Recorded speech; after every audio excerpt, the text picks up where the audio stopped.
The clock on the wall read 12:47 a.m. Winter had wrapped Pennsylvania in silence. Not the soft kind, but the heavy, hollow quiet that comes when a house has forgotten laughter. 82-year-old Margaret Hayes sat in her armchair, wrapped in a faded quilt. The television glowed faintly, playing a late-night rerun she wasn't really watching. Beside her, a framed photo of her husband, smiling in his old army uniform, watched over the room. He had been gone 12 years. The children called less and less. Text messages had replaced voices. Faith, once her companion, had become a stranger she didn't know how to invite back in. On the mantel, a wooden crucifix hung crooked, covered in dust.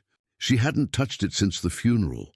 Not out of anger, just distance. Sometimes, when the light caught it at night, she turned her head away. It was easier that way. Outside, wind rattled the porch swing. Inside, her breath came shallow, thin, like paper tearing. She was about to doze off when it came, that faint, sharp smell of smoke. At first she thought it was the wood stove again. She leaned forward, joints creaking, trying to listen. The air hummed, then a soft pop from the kitchen, followed by a sound she hadn't heard in decades, the low, hungry hiss of fire. Her body froze. For a moment she didn't believe it. Then she saw it, an orange flicker dancing along the edge of the hallway. The curtains swayed. The smoke curled upward, dark and thick. It was real. "Dear God," she whispered, half instinct, half disbelief. Her voice trembled as she reached for the phone. 92121. Nothing. The line was dead. She tried again.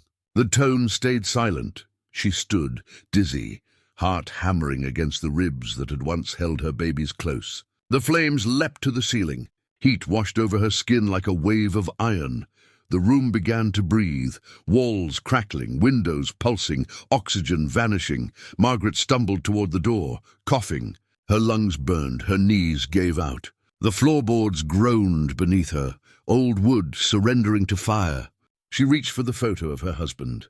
Her fingers brushed the glass before it shattered. In the flicker of flame, his smile broke into 1,000 glowing shards. She sank to her knees. Smoke stung her eyes, but she could still see the cross above the doorway.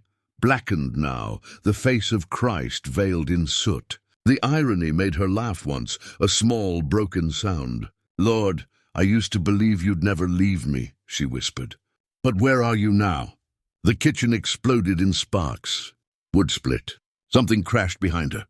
Margaret crawled, one palm to the floor, the other shielding her face. Her nightgown caught a stray ember. She slapped it out with trembling hands. Her chest screamed for air. She tried again to reach the phone, but it was gone. Melted, wires hissing like serpents. Her head swam. The heat blurred the room into a dream. Pictures peeled from the walls. Her breath came in short, ragged bursts. "Don't let me die alone," she said into the smoke. "Please, not like this." She thought of her children, of birthdays missed, calls unanswered, the slow decay of promises. She thought of the Sundays she used to pray, when she believed the sky was listening. Now there was only fire. Her voice broke. "Do you even see me anymore?" No answer. Only the crackle of burning wood, and the ceiling groaning, as if the house itself were grieving with her. She pressed her hand against the floor, feeling the heat pulse through it like a heartbeat not her own. The smell of smoke grew sweeter, like incense from the old church she hadn't visited in years. It filled her lungs until the edges of the world went soft. She closed her eyes, waiting for the end. But before darkness took her, she saw something, a flicker, a shimmer, like light behind the wall. It wasn't orange. It wasn't flame. It was gold, gentle, still, and for a heartbeat she thought she heard someone call her name. Not through the air, but through the silence. "Margaret," her eyes opened. Smoke swirled above her like a storm, and somewhere deep inside that storm, a warmth moved toward her. She tried to breathe, but the world was already fading. Her hand slipped from the floor. The photo frame beside her melted into ash. And just before the blackness closed in, she whispered again, barely sound, barely prayer, "If you're there, don't let me go." Then silence, a silence so thick it felt alive, the kind that doesn't end, but waits. Smoke filled the house like water fills a sinking ship. Each breath scraped her throat raw. Margaret's body had stopped fighting. Her chest rose shallow, uneven. The world tilted, dimming at the edges. She was slipping under. And then something changed. The roar of the fire seemed to move away, like a crowd stepping back to make room for something greater. A stillness pressed down, heavy but calm. It wasn't the silence of death. It was the silence of presence. Margaret's fingers trembled against the floorboards. She couldn't tell if she was dreaming. Heat shimmered in front of her eyes, bending the air, and through that bending came a glow. Not orange, not red, gold.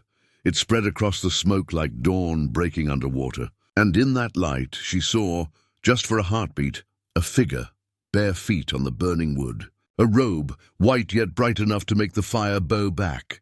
The flames licked close, then stilled, curling away as if ashamed.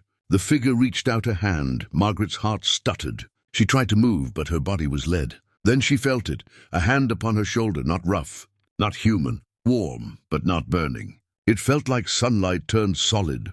A voice came with it, quiet but commanding, so deep it seemed to vibrate inside her bones. "It's all right, Margaret. Let's go." Her eyes widened. The words weren't heard with her ears. They were felt, like the memory of being spoken to before she was born. The air shifted. Somewhere behind her, a beam cracked and the ceiling began to fall. But before the wood could strike, the hand tightened slightly. The weight lifted. She wasn't crawling anymore. She was moving. Her feet didn't push. The ground slid beneath her, as if the space itself carried her forward. Through the smoke, through the doorway. The front door, which had been swollen shut for years, swung open on its own. Cold night air rushed in like a gasp of mercy. Margaret stumbled into the yard, collapsing onto wet grass. The snow had begun to fall, soft flakes melting against her skin. She coughed until her lungs screamed. Each breath was fire and frost colliding. Behind her the house roared, windows bursting in showers of sparks. She looked back, and through the flames, for one impossible second, she saw him, a tall shape, standing where the hallway had been. Head bowed, hand still raised toward the fire. The robe glowed white, then gold, then light itself. The flames bent around him, curling upward like a crown. And then he was gone. No smoke trail, no sound. Just absence, and a peace so sudden it broke her heart. Margaret pressed a trembling hand to her chest. Her pulse pounded beneath it, alive, wild, grateful. Tears cut clean lines through the soot on her cheeks. "Who are you?" she whispered. "What are you?" But the only answer was wind. Cold, holy wind that smelled faintly, impossibly sent to frankincense. She looked at her shoulder. The skin where the hand had rested was unburned. Everywhere else her gown was scorched, but that patch remained untouched, warm, glowing faintly under the moonlight. For minutes she knelt there, coughing, shivering, half-conscious. The house crackled and fell in on itself. Sparks drifted upward like stars being born and dying all at once. Margaret watched in silence. Her whole life flashed in fragments, the laughter that used to fill those rooms, the birthdays, the arguments, the prayers that had faded into dust. And then, over all of it, one memory rose clear, the sound of her husband's voice saying, "He never leaves." She had forgotten that. Until now, the wind shifted again, carrying a faint whisper. Not words this time, something older. She felt it more than heard it. A sense of being known, completely and loved anyway. Margaret closed her eyes. In the dark, behind her eyelids, light pulsed, slow, steady, alive. She didn't know how long she knelt there. Minutes, maybe an eternity. When she finally opened her eyes, the fire had calmed to glowing coals. The sky above was clear, scattered with stars. Her hands trembled in her lap, but the fear was gone. She tried to stand, failed, and laughed, a soft, hoarse sound that startled even her. "I'm alive," she murmured. Then louder, "I'm alive." Somewhere in the distance, sirens began to wail. She turned toward the sound, but part of her already knew. Help had come long before they arrived. When the paramedics reached her minutes later, they found her sitting upright on the snow, face streaked with ash. Hands folded like someone mid-prayer, they lifted her gently onto the stretcher. One of them asked, "Ma'am, were you alone in there?" Margaret looked toward the ruins of her home, eyes reflecting the last golden ember fading in the dark. "No," she said quietly. "I wasn't." Morning came slow. Grey light slid across the hills, quiet as forgiveness. Smoke still curled from the blackened skeleton of the house. What had once been Margaret's home was now nothing but ruin. Timbers collapsed, glass melted, the air thick with the scent of loss. Neighbors stood behind the police tape, whispering. Fire trucks idled, their sirens long since silenced. Reporters murmured about miraculous survival, but their voices carried the tone of disbelief, like they were speaking of a rumor, not a wonder. Margaret sat on the back of an ambulance, wrapped in a grey blanket. Her skin was pale, her hair matted with soot, but her eyes looked awake in a way they hadn't in years. A paramedic checked her pulse again. "Ma'am, you're sure no one else was inside?" She shook her head slowly. "I was alone."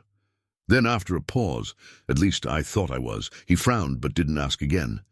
He just gave a small nod, like maybe he'd heard that kind of answer before from people who'd seen too much.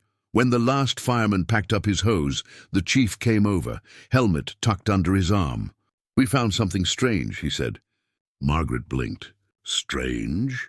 "Yeah, the fire started in your kitchen, but—" He hesitated. "The bedroom at the back, it's untouched. The whole wall's burned through except for one spot." He glanced toward the rubble. "You might want to see it yourself." They helped her stand. Each step crunched on charcoal and glass. The smell of smoke clung to everything, yet beneath it was another scent, faint, clean, like rain on stone. When she reached what had been her bedroom, she stopped breathing.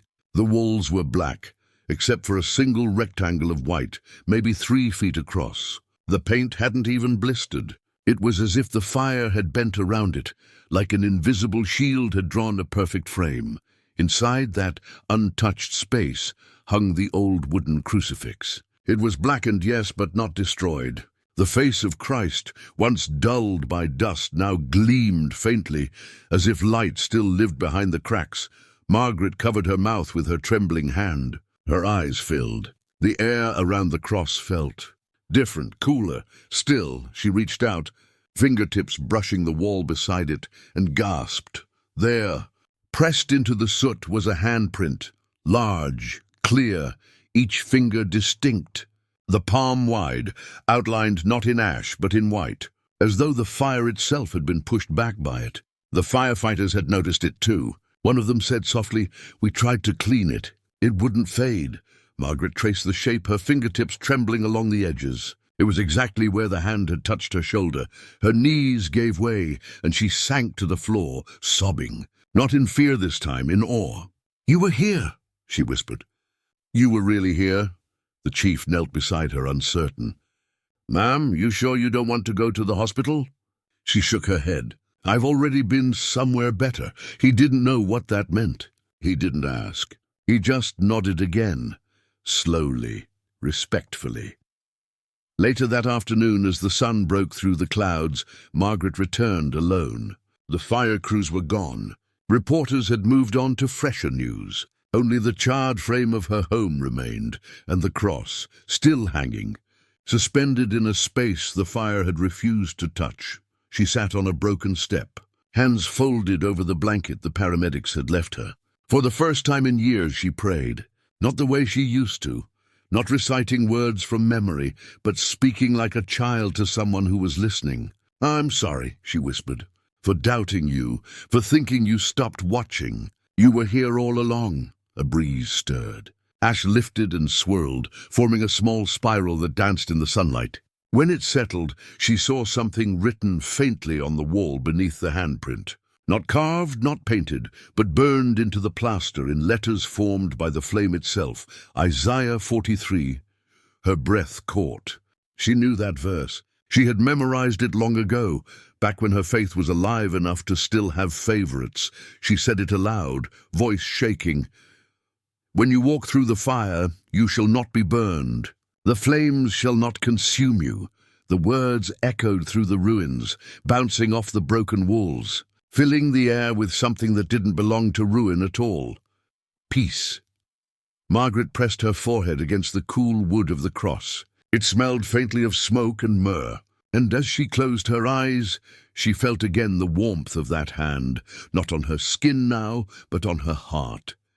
She stayed there a long time. When she finally stood, she noticed something else. The snow around her had melted in a perfect circle, just wide enough for one person to kneel in, a miracle inside a miracle.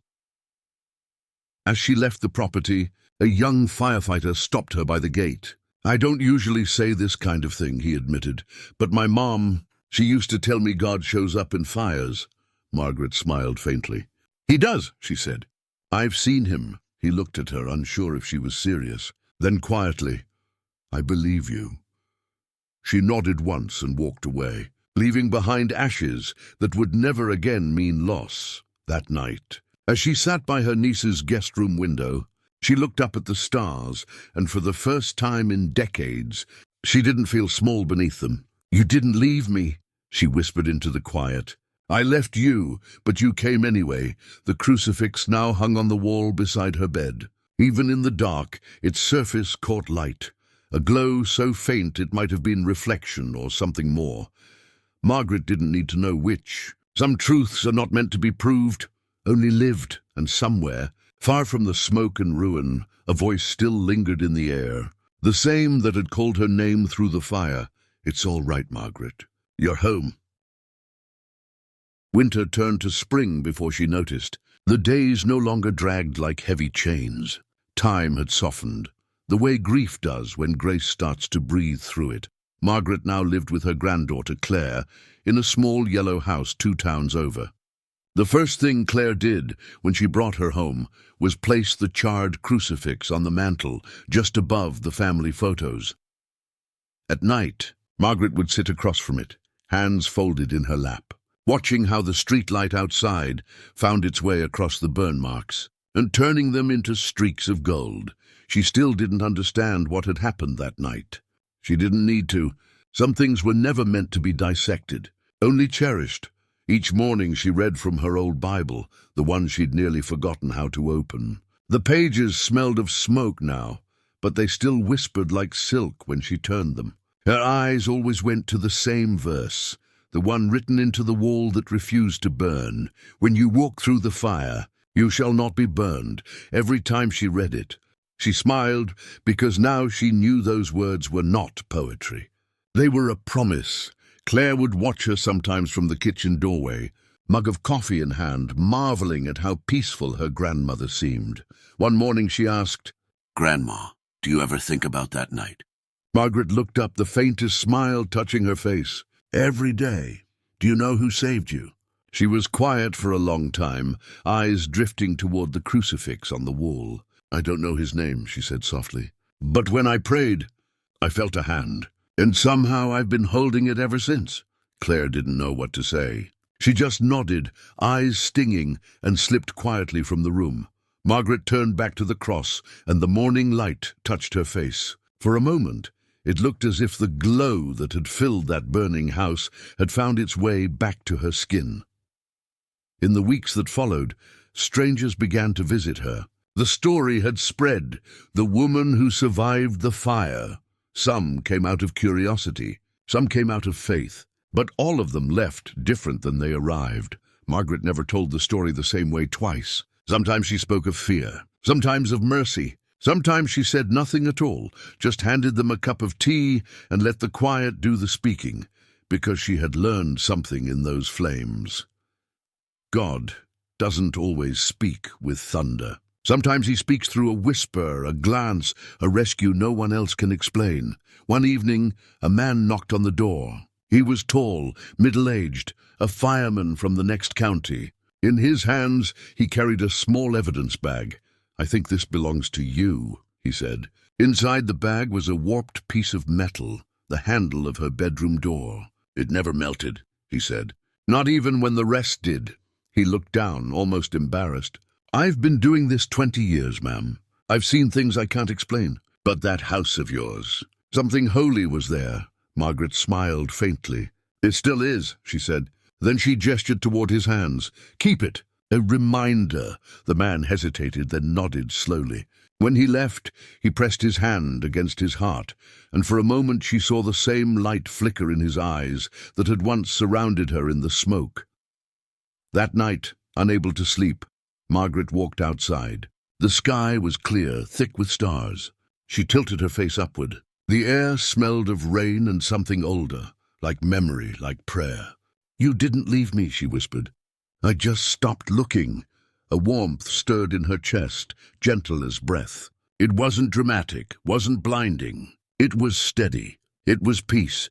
She thought about all the years she had carried guilt, how she had believed she wasn't worth saving. And she realized the fire hadn't come to destroy her. It had come to set her free. The old fear, the loneliness, the feeling that God had forgotten her.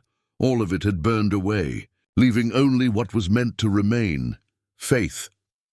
As the seasons turned, she began to write again. Not letters, not journal entries, just thank yous. On small pieces of paper folded into her Bible like prayers, with no deadlines. One of them read, "Thank you for the fire that didn't take me, but gave me back to myself." Another simply said, "Thank you for coming when no one else could." She never told anyone she wrote them. She didn't have to. Her face carried the words for her. On her 83rd birthday, Claire lit a single candle on a chocolate cake. "Make a wish," she said. Margaret laughed, a sound light and young again. "I already got it," she said. Later, as the house settled into sleep, Claire peeked into the living room. Her grandmother sat in her chair, the Bible open, the crucifix catching moonlight. For a moment, Claire could have sworn the air shimmered, like something unseen had just passed through. Soft and golden, gentle as breath. She didn't disturb her. She just whispered, "Good night, Grandma," and closed the door. Hours passed. The candle in the kitchen had long gone out. The world outside was quiet, but inside that room, a faint glow still lingered on the cross. Margaret's Bible lay open on her lap.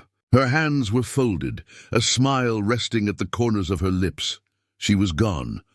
Not lost, just gone home. And on the page where her eyes had last rested, the verse shone faintly under the lamplight. "When you walk through the fire, you shall not be burned." The house was still, but the air was alive, filled with something unseen. Some would say it was the draft from an open window. Others would swear it was the faint echo of a voice, gentle and certain, moving through the quiet one last time. "It's all right, Margaret. You're home."